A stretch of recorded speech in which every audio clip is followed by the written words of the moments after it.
Olá a todos, estamos aqui para mais um episódio dos Diálogos Luso-Atlânticos comigo e com Rui Badaró. Esta semana foi uma semana bastante delicada em matéria de relacionamento luso-brasileiro, e por isso entendemos que deveríamos falar sobre esse tema.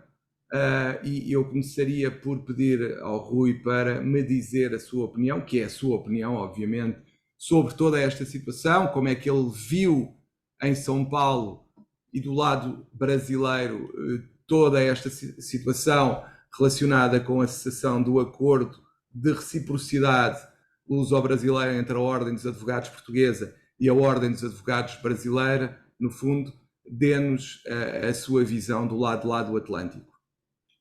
Estimado João, novamente, grata satisfação em estar contigo nos Diálogos Luso-Atlânticos. Pois bem, realmente, nós tivemos na última semana a denúncia, né, unilateral por parte da Ordem dos Advogados Portugueses do acordo de reciprocidade que já vinha aí há alguns bons anos, né, entre ambas as ordens.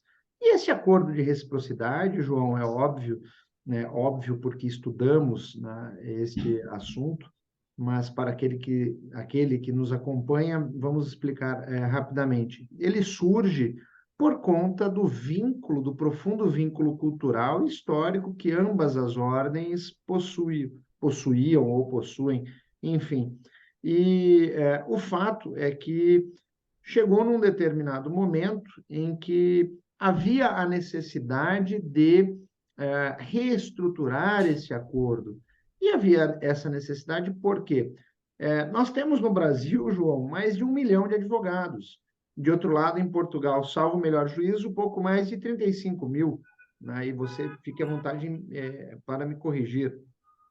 E desses 35 mil, mais de 10%, não sei o percentual exato, são advogados brasileiros regularmente inscritos nos quadros da Ordem dos Advogados Portugueses, portanto, advogados portugueses.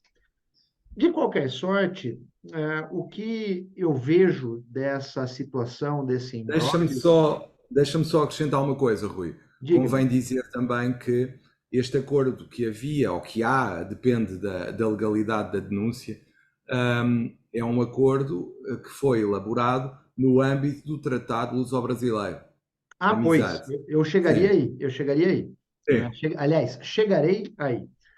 sim. E interessante observar, João, também é que a origem desse acordo, então vou emendar, né, que você coloca que ele surge aí no seio do Tratado Luso-Brasileiro.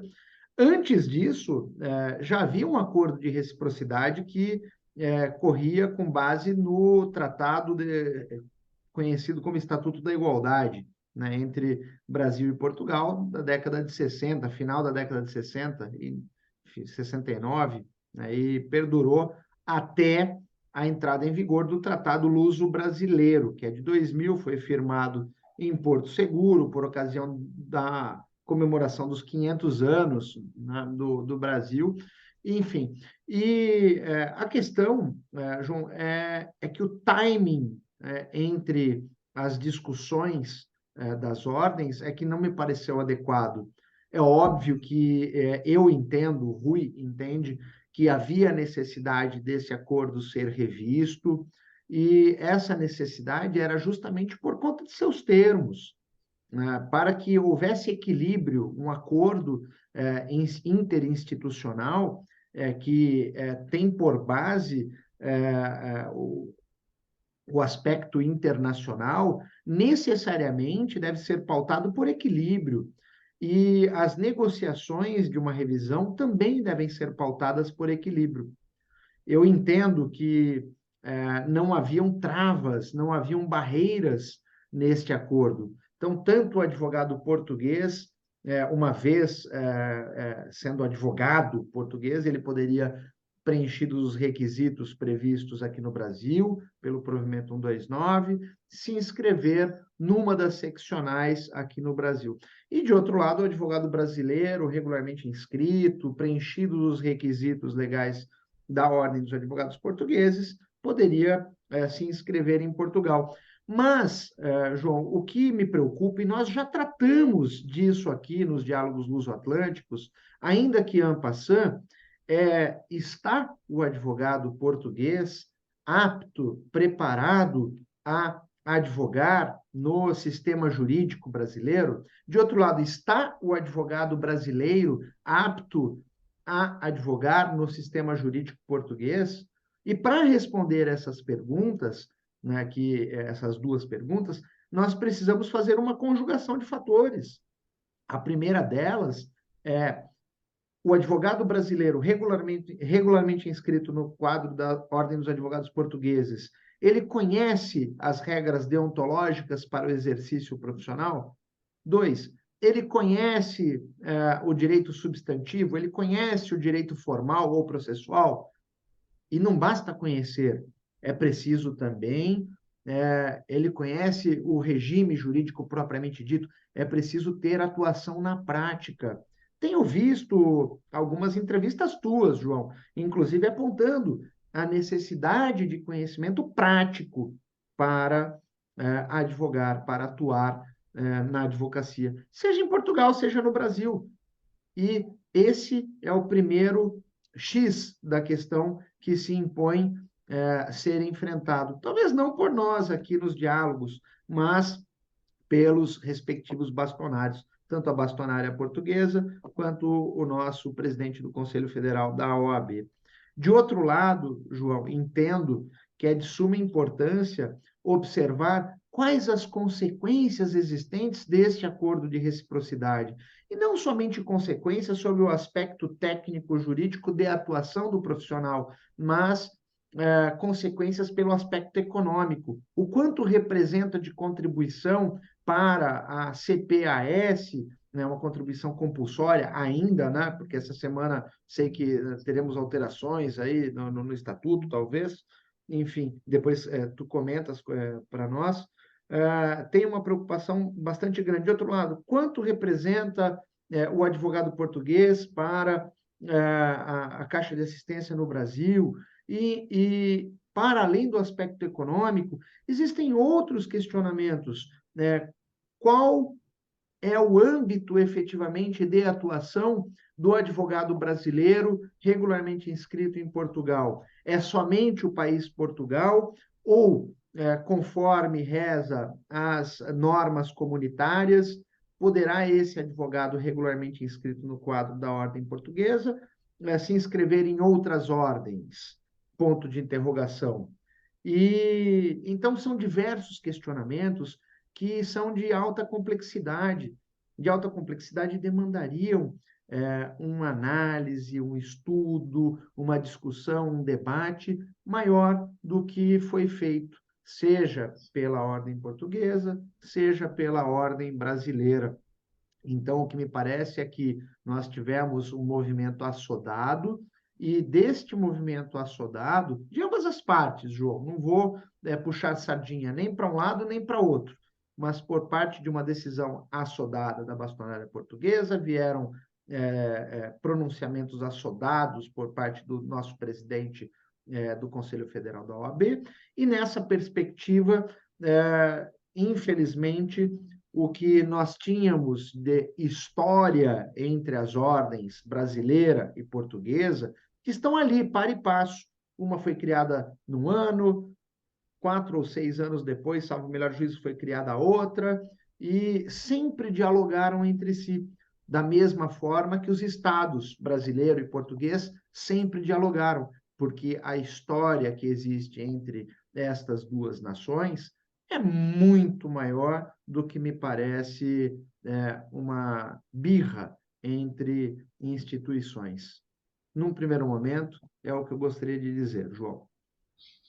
Eu, relativamente ao que foi dito por ti até agora, em primeiro lugar, parece-me que este momento era um momento em que todos deveríamos estar unidos na luta pelo estatuto que queremos e pelo que entendemos ser a proposta de estatuto que deveria ser aprovada pela Assembleia da República, e de facto esse deveria ser o nosso principal objetivo: a luta por uma legislação que protegesse a classe e que protegesse a advocacia e o cidadão. porque de facto nós deveríamos estar focados e unidos no combate contra as alterações que aí vêm, pelo menos aquelas que são mais graves e que são essenciais para a nossa profissão e que podem alterá-la de forma, diria, radical. E isso deveria ser o foco total. Depois, independentemente de se concordar ou não com a posição da Ordem dos Advogados Portuguesa e com a posição do Conselho Geral neste caso, parece-me que há uma necessidade evidente de adequar a reciprocidade aos novos tempos, de exigir que quem vai para o Brasil de Portugal ou quem vem para Portugal do Brasil e quer exercer a advocacia seja de alguma forma sujeito a uma prova de conhecimentos que prove e que demonstre a sua integração na ordem jurídica portuguesa e o seu conhecimento dessa ordem jurídica portuguesa e da ordem jurídica brasileira, no caso dos portugueses. De facto, uma entrada quase automática, mediante uma mera verificação formal de papéis, não me parece, de facto, ser a melhor forma de salvaguardar as posições do cidadão e da própria advocacia, quer brasileira, quer portuguesa, que deve pautar-se pela maior qualidade possível e por, de facto, conhecer o ordenamento em que está inserida e, para isso, entendo, deve ser objeto de revisão o acordo de reciprocidade. Agora, nesta altura, trazer esse tema parece-me, mais uma vez, não ser o mais adequado, porque deveríamos estar concentrados, volto a dizer, na luta pelo estatuto. Tendo surgido, estou bastante triste, porque os comentários que me têm sido remetidos por print screens e de páginas e de outros grupos de redes sociais, quer do lado brasileiro, quer do lado português, são, para não dizer de uma forma mais dura, mas são decepcionantes, porque em alguns deles assistimos a manifestações de xenofobia de parte a parte, palavras que não deveriam ser ditas entre pessoas da mesma classe e que, no calor da discussão, de facto, ultrapassam-se limites que não deveriam acontecer nesta altura, pelas razões que já disse, e, em segundo lugar, que nunca deveriam ser ultrapassados, fosse em que altura fosse. E isso é algo que me entristece, porque há ataques que eu considero humilhantes e repugnantes, na minha opinião, porque de facto não deveriam ser proferidos por advogados nem por advogadas. E isso para mim é o mais grave, é ver que basta um rastilho e vem ao de cima o pior que existe em nós e as pessoas de facto agridem-se de uma forma violenta, ataques que muitas das vezes não têm correspondência com a realidade, não têm adesão na realidade, mas que de facto a partir de uma certa altura já estamos todos a discutir, já nem se sabe às tantas porquê, mas estamos a discutir de uma forma que me parece excessiva e preocupante e pouco dignificante para a classe que representamos. Eu gostava de ver a classe unida, sim, gostava de não ver uma classe a atacar-se internamente, gostava que houvesse um sistema justo de integração de portugueses e de brasileiros nas ordens jurídicas brasileira e portuguesa, respectivamente. Portanto, isso é algo que eu vou defender e gostava de defender. Quanto ao ato em si e à sua legalidade, confesso que neste momento ainda não tenho o estudo que deveria já ter para poder responder, porque de facto estou à espera que me sejam enviados documentos para poder pronunciar-me. Espero tê-los em breve para poder tomar uma decisão e propor ao meu Conselho uma tomada de posição em relação a esta matéria, mas neste momento, quanto ao ato em si, prefiro não me pronunciar porque ainda não tenho a fundamentação jurídica para saber da legalidade ou não do ato. Portanto, neste momento, parece-me que deveríamos estar preocupados com o estatuto, que em princípio será objeto de análise no Parlamento no dia 19 de julho, e não andarmos aqui a perder tempo, entre aspas, com esta questão, e que esta questão deveria ser analisada depois da questão do estatuto, porque de facto essa é aquela que me preocupa e que nos deveria preocupar a todos enquanto classe neste momento. João, sabe que eu tenho uma preocupação que, por enquanto, ela é marginal, mas é uma preocupação bastante grande, que realmente você tocou num ponto primordial. Todos deveriam estar, neste momento, unidos para observar e atuar no sentido de ter um estatuto, né, da advocacia, da ordem, que atenda efetivamente às necessidades do cidadão e ampare os advogados. Ponto. Mas a minha preocupação, que por hora é marginal, é a seguinte: se, em remota hipótese, espero, ocorre uma alteração no estatuto que impactará de forma voraz a advocacia portuguesa, tenha certeza do seguinte, que a médio prazo, no Brasil, nós poderemos ver um movimento similar. E justifico, já existem vários projetos de lei que tramitam no Congresso Nacional que querem alterar o Estatuto da Ordem dos Advogados e da OAB. E Era isso que eu te essa, queria perguntar. Já agora queria te fazer uma pergunta que é, diga. do lado brasileiro, como é que as coisas estão a ser vistas? O que é que a OAB fez para chegar a este desfecho? Como é que reagiu em relação a este desfecho aqui do lado de Portugal? Pois, primeiro, com relação à reciprocidade, né, à denúncia unilateral, o presidente do Conselho Federal da OAB imediatamente se manifestou no sentido de que envidaria esforços para resguardar o direito dos advogados brasileiros regularmente inscritos e, ao mesmo tempo, retomar o quanto antes as discussões em prol de um acordo de reciprocidade.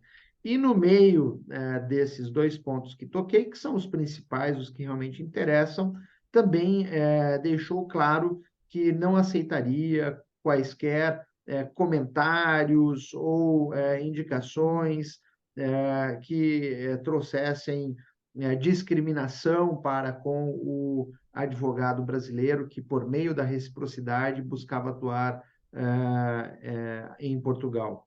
Então, neste primeiro momento, foi essa a manifestação do Conselho Federal da OAB, e paralelo a essa manifestação formal, que é de quem responde efetivamente pelo acordo, nós tivemos uma série de movimentos por parte das seccionais brasileiras, né, equivalente aos conselhos regionais em Portugal, e dentre elas a própria Ordem dos Advogados do Brasil, seccional São Paulo, onde encontro-me inscrito e coordeno as relações Brasil-Portugal.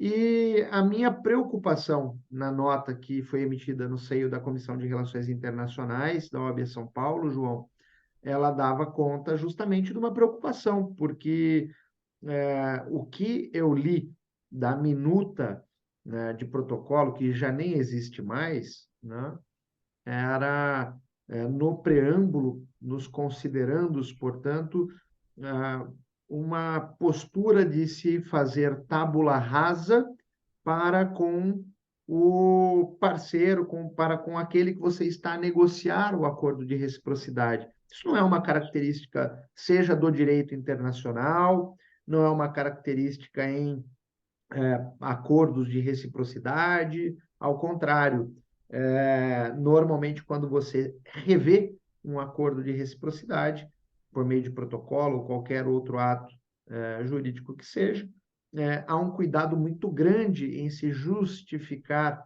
as mazelas existentes que ensejaram essa revisão. O que me parece foi feito de modo superficial. Mas, como essa minuta já nem existe mais, então impõe-se analisar a denúncia unilateral. Da denúncia unilateral, João, entendo e falo isso apenas como Rui Badaró, não em nome de comissão de relações internacionais que integro, né, da OAB São Paulo, mas entendo que o X da questão foi o timing.